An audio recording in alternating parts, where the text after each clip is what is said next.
국내외 경제 이슈를 알기 쉽게 쏙쏙 배워보는 시간입니다. 금요일의 남자 홍기빈 글로벌 정치경제연구소장과 함께합니다. 어서 오세요. 네, 안녕하세요. 새해 들어서 처음 뵙습니다. 새해 복 많이 받으세요. 네, 새해 복 많이 받으십시오. 예, 저희가 이렇게 덕담만 주고받으면 참 좋겠는데 오늘 그렇게 기분 좋은 소식은 아닌 것 같아요. 지금 네. 저희 뒤에 그래프도 보이고 있는데 기울어져 있고 네. 밑에는 어르신들이 있고 그리고 아이 한 명이 있습니다. 오늘 짚어볼 소식이 바로 이거예요. 네. 저희가 새해 들어서 이제 뉴스 보면은 0시에 출생한 아기들 영상 저희가 항상 보내드리거든요. 근데 요즘에 아기 울음소리가 참 귀한데 이게 이어져서 입학하는 학생들 숫자에도 영향을 좀 미쳤습니다. 보니까 올해 초등학생 입학생 수가 사상 처음으로 30만 명대를 기록했습니다. 이거 굉장히 적은 숫자죠? 그렇죠. 예, 크게 줄었습니다. 예. 그래서 작년에는 0.78 뭐 이랬었는데 올해는 이제 0.65 뭐 이렇게까지 떨어진다 이런 얘기 나왔죠. 예, 저출생 문제가 심각하다 하는데 우리 경제에는 얼마나 영향을 미칩니까?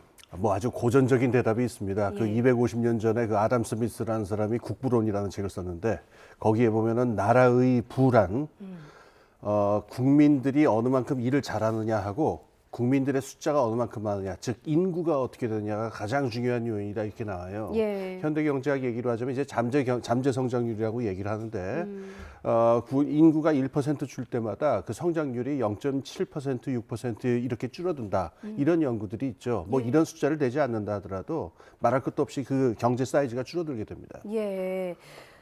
저출생의 원인이 뭘까 봤더니 참 가슴이 아팠던 게 이게 집값 때문으로 조사가 됐더라고요. 네. 무슨 얘기입니까? 예, 그러니까는 아이를 낳을 적에 아이 낳아보신 분들은 다 알겠지만은 자리를 굉장히 많이 잡아먹잖아요. 예. 아이 한 명만 누운다고 되는 게 아니라 기저귀 쌓아놔야죠. 뭐 그쵸. 이유식 만들어야죠. 그러니까는 주택의 크기를 계속 늘려나가야 되니까 아이를 갖다가 그나마 그 2명쯤 낳은 사람이 3명, 4명을 낳을 때는 조금 부동산에 대한 고려가 줄어드는데 특히 첫 아이를 낳거나 둘째 아이를 낳을 때는 예. 집 사이즈를 굉장히 늘려야 되잖아요. 예. 이때 가장 큰 부담으로 작용한다. 이런 결과가 나온 겁니다. 예, 그게 국토연구원의 자료인데 저희 집도 생각해 보면 처음에는 그냥 그 단촐한 신혼살림이었다가 아기가 태어나니까 뭐 주방에도 뭐가 하나 더 들어가고 그렇죠. 온 거실이 그 아기 아유, 전쟁터가 장난감으로 되죠. 예, 뭐 치우기도 어렵게 발 그렇죠. 디딜 틈도 없이 이게 그 아기 키우는 집이라면 다 공감하실 텐데 국토연구원의 자료를 보면 모든 자녀 출생의 주택의 가격이 가장 영향을 미친다라고 조사 결과가 나왔고 그 다음 원인이 또 뭔가 봤더니 네. 이것도 가슴 아프게 사교육비더라고요. 예, 그렇습니다. 애를 낳아서 단순히 낳는 게 문제가 아니라 낳아서 키우는 과정에서 집값과 더불어 애 가르치는 비용이 너무 부담이 된다 이거 아니겠습니까? 그렇습니다. 그러니까 이거는 그 주택하고 이제 정반대 경향이 하나 있는데 예. 아까 그 주택의 경우에는 처음 아이를 낳을 때 큰 고려 사항이 된다고 그랬는데요. 예. 이번에 나온 결과를 보니까는 사교육의 경우에는 첫째, 둘째까지는 어떻게 그래도 낳는데 셋째쯤 될 때부터 사교육 비용을 도저히 감당을 못하겠다. 이건 또 낳아서 길러보신 분들은 다 아마 실감하실 거예요. 그럼요. 한 명, 2명까지도 정말 힘이 드는데 3명쯤 되면 이건 완전히 포기 상태가 되니까요. 예. 그 부모들이 얘기하는 가슴 아픈 순간이 아이가 배우고 싶다고 하는데 한 번만 더 생각해봐라고 네. 얘기를 한다든지 이제 그 돈 계산을 하면서 뭘 더 빼야 되나 뭐 이런 네. 고민을 할 때 참 가슴이 아프다 피가 이런 마르죠. 말씀을 하시더라고요. 예, 자식 교육에서만큼은 대한민국 부모들이라면 절대 놓치고 싶지 않은 부분이 있는데 이런 부분들이 어쨌든 출생률에 영향을 미치고 있다라는 게 현실로 드러났습니다. 그렇다고 해서 정부가 또 손을 놓고 있었던 건 아니고요. 뭐 육아휴직 기간도 늘리고 육아휴직 급여도 늘리고 신생아 특례 대출도 만들고 뭐 애를 썼긴 했습니다만 네. 이게 좀 출생률을 높이는데 마중물이 되지는 못했나 봐요. 예. 아주 근본적인 문제가 있어요. 예. 이 아이를 낳는 문제에 대해서 정부가 지금 계속 접근하는 방식이 어떤 개인에게 인센티브를 준다라는 방식이에요. 예. 뭐 세금을 낮춰준다라든가 무슨 뭐 어떤 인센티브를 제공한다가 등등인데요. 예. 조금 이렇게 제가 표현을 할게요. 아이를 낳아서 길러야 되는 어머니나 아버지 입장에서는요. 참 그 태어나는 아이한테 이런 말 써서 너무 미안하긴 한데 예. 인생 리스크가 되거든요. 아이를 낳는다는 게요. 또 한 명을 낳을까, 2명을 낳을까, 이걸 내가 감당할 수 있을까라고 하는 생각은 굉장히 큰 인생 리스크가 되는데요. 경제학에서 리스크가 두 가지가 있어요. 예. 한 가지는 계산할 수 있는 리스크가 있고, 두 번째는 계산할 수 없는 리스크가 있습니다. 아이를 낳아서 지금 방금 말씀드린 인생 리스크 같은 문제는 계산할 수 없는 종류의 리스크이기 때문에 예. 사람이 어떻게 대처하기 힘들어요.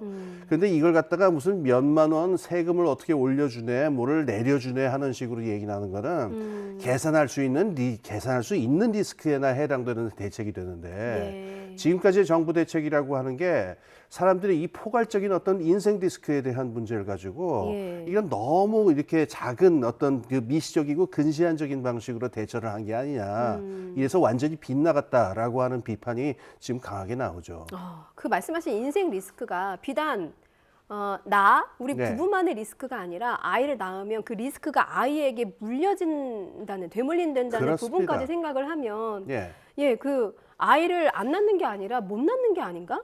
예. 라는 생각도 좀 그렇습니다. 들어요. 예. 그런 부분에 있어서 정부가 좀 뼈아프게 받아들였으면 좋겠는데 이런 추세를 보니까 이게 우리나라만의 문제는 또 아니더라고요. 예. 다른 나라들을 보니까 중국, 일본, 대만 예. 저출생 문제가 심각합니다. 근데 예. 나라들 분포를 보면 동아시아란 예. 말이죠. 유독 이 동아시아에서 저출생 문제가 심각해지는 이유는 뭐라고 봐야 됩니까? 그렇습니다. 지금 OECD에서 발표한 것들을 보더라도요. 예. 지금 저출생이 특히 심한 부분이 다 동아시아에 몰려 있어요. 네. 싱가포르, 홍콩, 한국, 대만 등등.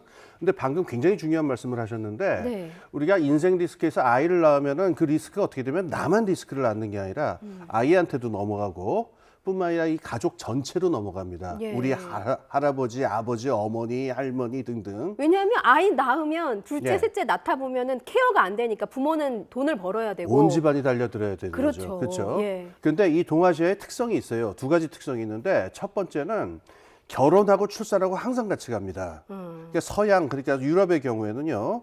혼외 출산도 굉장히 많아요. 예. 그래서 이 경우도 다 그 아이를 낳아서 기르는데 동아시아의 문화적 특성 때문인데 가족을 이루지 않으면은 출산을 거의 하질 않습니다. 그러니까 결혼을 하고 출산을 하는 사람들이요. 아이를 낳는 사람들이 단순히 아이를 낳는 그 리스크만 생각을 하는 게 아니라 예. 가족을 이룬다든가 가족 전체를 어떻게 건사할 것이냐라고 하는 굉장히 큰 그야말로 패키지로서 짐을 얹어야 되는 상황이거든요. 이 문화적 특성이 있기 때문에 동아시아가 출산율이 낮다는 게 있고 두 번째로는 경제 성장률이 굉장히 급격했죠. 예. 고도 성장을 한 지역들입니다. 근데 고도 성장을 하는 경우에는 이 시장 경제에 사회가 따라가야 되기 때문에 사회에서 주어지는 소득이라든 임금이 낮으면은 가족이 거기에 적응을 해야 돼요. 예. 근데 적응하는 유일한 방법은 뭐냐? 리스크를 떨고 내는 거거든요. 아이를 안 낳는 것밖에 방법이 없습니다. 결국 이 유교적인 문화, 가족 제도하고 그다음에 급속한 고도 성장이라는 두 요소가 만나면서 이게 중국이든 한국이든 일본이든 이 저출산의 문제를 낳았던 거죠. 아, 그렇군요. 그런 원인들이 있군요. 근데 그 인구 대책의 문제가 정말 심각한 게 2023년이 지났잖아요. 네. 근데 더 이상 2023년생은 존재할 수가 없는 겁니다. 그러니까 지금 태어나지 않으면 그냥 이대로 인구가 이렇게 적은 채로 가는 거예요. 그렇죠. 네, 굉장히 심각한 상황인데 정부도 모르는 바는 또 아닙니다. 그래서 2024 경제 정책을 발표했는데 이걸 들여다보니까 네. 뭐 부모 급여를 확대를 했고 네. 혼인, 출산에 대한 재정, 세제 지원도 확대할 계획이라고 예. 합니다. 이거는 좀 뭐 효과가 있을 걸로 보세요. 아까 그러니까 제가 지적을 했죠. 개인들에 대한 어떤 인센티브로 자꾸 접근하는 거는 예. 이거는 큰 효과가 없다는 거 제가 분명히 말씀을 드렸어요. 이것도 개인에 대한 인센티브로 접근할 그렇습니다. 방향인 세제를 거네요. 갖다가 한다든가 이건 다 개인들한테 어떻게 하고 오는 거지 사회를 바꾸는 게 아니란 말이에요. 예. 두 번째로 또 지적을 해야 될 게 있는데 네. 정부에서는 이걸 갖다가 외국인 노동자들을 불러들인다든가 이민을 늘린다든가 하는 방식으로 해결을 하려고 그래요. 예. 이 문제를 먼저 했던 곳이 유럽인데요. 예. 유럽이 지금 어떤 사회적 정치적 갈등을 낳았고 지금 어떤 문제를 안 하는지 우리가 똑똑히 볼 필요가 있습니다. 지금 유럽에서는 극우파 포퓰리즘 정권이 지금 전 그 유럽을 휩쓸고 있는데 우리나라 같이 어떤 문화적 단일성이 더 큰 집단일수록 이 외국인 유입으로 이 인구 부족 문제를 해결한다라고 한다면은 예. 더 큰 문제가 올 수 있습니다. 따라서 많은 사람들이 제시하는 대안은요. 이렇게 표현해서 좀 그렇습니다만은 50대, 60대들이 좀 더 일을 오래 하는 겁니다. 정년 연장을 해야 된다는 그렇습니다. 말씀이세요? 이 경제 활동 인구가 줄어드니까 네. 정년을 연장하고 이게 청년층에게 부담이나 피해가 가지 않도록 하려면은 예. 50대, 60대가 일자리를 가르지 않고 다양한 일을 할 수 있도록 노동시장에서의 조건을 확보를 해주는 거예요. 그러기 위해서는 50, 60대에게 직업 훈련의 기회를 더 많이 줘야 되고 예. 그다음에 그 어떤 신체적인 조건에서 계속 일할 수 있도록 의료적인 어떤 보건적인 도움 같은 것들도 함께 가는 식으로 그래서 5, 60대도 계속 일을 할 수 있도록 하는 수밖에 없지 않느냐 이런 대안이 있다는 걸 기억할 필요가 있습니다. 저희 학생 때 그런 그런 얘기 많이 했었거든요. 그러니까 어린 우리가 어른이 되면 많아진 노년층을 부양해야 된다. 네. 예, 경제 활동을 활발히 해야 된다. 왜냐하면 그 우리 부모 세대보다는 우리가 부양해야 할 노인 인구가 더 많다 이런 얘기를 했었거든요. 네. 그러니까 그 소장님 말씀을 정리를 해 보면 젊은 세대에게 그런 부담을 좀 덜 지우기 위해서 네. 일할 수 있는 스스로 돈을 벌어서 좀 생활할 수 있는 노인 인구를 좀 더 많이 늘리자 네. 이런 말씀이신 거잖아요. 지금 우리 65세를 보통 노인이라고 하잖아요. 예. 이 65세 언제 나왔냐면요.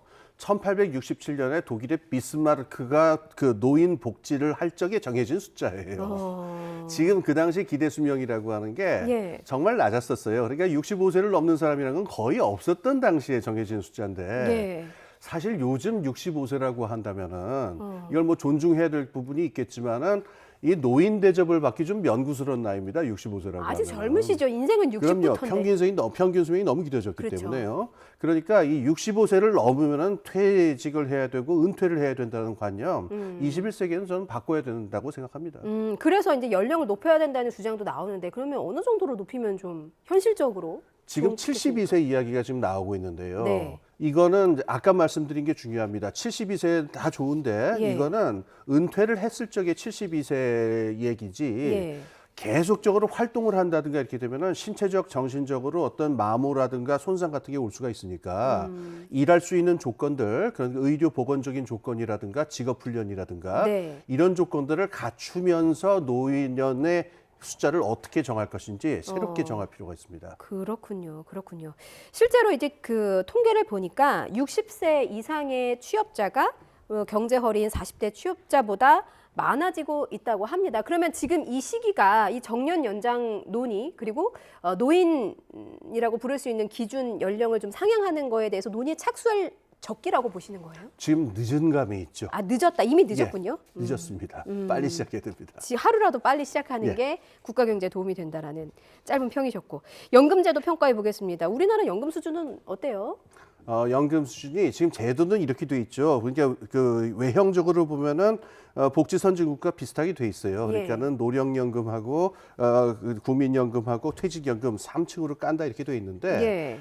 연금 제도를 시행한 지 얼마 안 되고 그래서 지금 연금 액수도 적어요. 그다음에 제일 큰 문제가 있는데 너무 중산층 위주로 돼 있고 예. 이 저소득층이 혜택을 보기가 힘들게 돼 있습니다. 그러니까 가입 기간이 길 수가 없거든요. 저소득층은요. 예. 그러니까 가입 기간이 길 수도 없고 여러 가지 그다음에 등등의 조건 때문에 실제 어떤 정말로 사회 보장이 필요한 저소득층에게 큰 혜택이 가지 않는다. 예. 이 문제는 지적을 할 필요가 있습니다. 그렇군요. 그렇군요. OECD가 한국의 연금 제도는 아직 미성숙하고 연금도 매우 낮은 수준이다 이렇게 평가를 했는데 여기에 대한 고민도 좀 더 필요할 것 같고요. 네. 이 일하기가 좀 어려워지고 소득이 점점 줄어드는 노년층을 두고 주택연금이 또 하나의 대안으로 떠오르고 있고 네. 통계개발원에서도 보고서를 냈는데 여기를 보니까 주택연금 방식의 효과를 분석했더라고요. 사실 이제 우리나라 문화의 특성상 네. 집, 부동산 굉장히 진심이잖아요. 그래서 그렇습니다. 그 노인들 중에 갖고 있는 주택을 대상으로 이제 연금을 받는 방식으로 바꾸면 이제 좀 노인 빈곤을 해결할 수 있지 않느냐라는 예. 대책도 나와서요. 굉장히 중요한 그 지적을 하셨는데요. 예. 우리나라 그 노년 문제의 특징입니다. 우선 그 OECD 나라 중에서 노인 빈곤율 제일 높다라고 하는 거 잘 알려진 일인데 네. 우리나라 노인 문제 빈곤율이 높은 이유가 고도 성장기에 자산 불평등이에요. 그러니까 집이라도 좀 사두시고 부동산이라도 좀 해두신 분들은 재산이 있는데 예. 없는 분들은 너무 없게 돼 있거든요. 이게 그 세대의 문제인데 네. 우리가 노년 문제를 바라볼 적에 그 주택연금이라는 게 이른바 영목이지라고 하는 거죠. 예. 그러니까 소득은 적다 하더라도 집에 그 집을 가지신 분들이 있어요. 그러면 5억, 7억 이렇게 재산을 가지신 분들인데 예. 이분들이 연금을 받을 수 있도록 하면은 노인 빈곤율이 한 10% 정도 넘게 떨어진다 이렇게 나왔으니까 예. 주택연금을 활성화할 필요가 있겠습니다. 예, 알겠습니다. 선생님, 저희가 저출산 얘기하다가 이제 고령화 문제까지 함께 짚어보면서 제가 오늘 꼭 드리고 싶었던 질문을 못 드려서 마지막으로 드릴게요. 앵커로서 그리고 지금 이제 저희 아이가 7살이 됐습니다. 네. 근데 둘째는 생각도 못 해요. 저와 같은 맞벌이 부부들이 굉장히 많더라고요. 네. 소장님, 저희 그 저번에 저출산과 관련해서 예. 대책을 나눌 때 스웨덴 사례를 언급하셨어요. 그러니까 지금까지 우리 정부가 내놓는 대책은 개인의 인센티브를 주는 방식이어서 이제 대책 그 접근 방법이 잘못됐다라고 짚어주셨는데 예. 그렇다면 개인 말고 사회가 좀 제공할 수 있는 대책 그 중에서도 스웨덴 사례를 꼽아보면 남성에게 육아휴직을 의무화해서 의무화했죠. 예. 출생률을 높였다라는 사례를 짚어주신 바가 예. 있습니다. 우리나라도 뭔가 파격적인 대책이 필요하지 않느냐라는 생각이 드는데 수장님께서 좀 대책을 제시해 주신다면요. 예, 좀 포괄적인 얘기지만은 이렇게 얘기하겠습니다. 아까 제가 인생 리스크라는 표현을 했죠. 예. 근데 그 표현을 좀 다르게 얘기해 보겠습니다. 결국은 아이를 낳는 사람은 여성이 될 수밖에 없어요. 예. 그러면은 여성들이 아이를 낳는 문제를 갖다가 나의 여성으로서의 좋은 삶의 일부로서 아주 기쁘게 받아들일 수 있도록 되어야 출산율은 올라갈 수밖에 없다라는 너무 자명한 얘기가 나옵니다. 예. 그러면은 이거를 무슨 개인에게 얼마를 준다, 3만 원을 준다, 5만 원을 준다 이런 인센티브를 줄 것이 아니라 예. 사회 전체가 여성의 좋은 삶이란 무엇이냐에 대해서 고민을 해야 돼요. 그리고 여성의 좋은 삶 안에서 출산이란 어떤 의미가 있느냐라고 하는 포괄적인 문제를 두고서 함께 달려들어야 되는데 지금 말씀하신 스웨덴의 그 남성 육아휴직 의무제 같은 게 전형적입니다. 예. 왜 육아라고 하는 거를 여성들이 뒤집어 써야 되느냐. 더 이상 이럴 수 없다. 이거는 남성들 사회 전체가 함께 달려들겠다라고 얘기하게 되면은 예. 여성들도 육아라고 하는 것이 꼭 나만 이렇게 그 혼자 감당해야 되는 리스크가 아니다. 예. 이렇게 되면은 출산에 대한 생각이 달라지고 출산에서 오는 기쁨과 인생의 기쁨을 완전히 새로운 시각으로 볼 수 있게 되거든요. 예. 몇만 원을 쓰고 몇만 원을 준다 이런 문제가 아니고 사회 전체의 성원과 구조 전체가 여성의 좋은 삶과 출산과 육아란 무엇이냐에 대해서 완전히 새로운 관점을 가지고 새롭게 크게 제도를 다시 짤 필요가 있다. 이렇게 볼 수가 있겠죠. 예. 저는 개인적으로 맘충, 노키즈 이런 단어들이 좀 사라졌으면 좋겠습니다. 한 아이를 키우려면 온 마을이 필요하다는 속담도 있잖아요. 그렇습니다. 그만큼 아이를 바라보는 우리 사회의 시선이 좀 더 관대해졌으면 하는 그런 바람을 갖고 오늘 주제 여기서 마무리해 보겠습니다. 지금까지 홍기빈 글로벌 정치경제연구소장과 함께했습니다. 잘 들었습니다. 네, 감사합니다.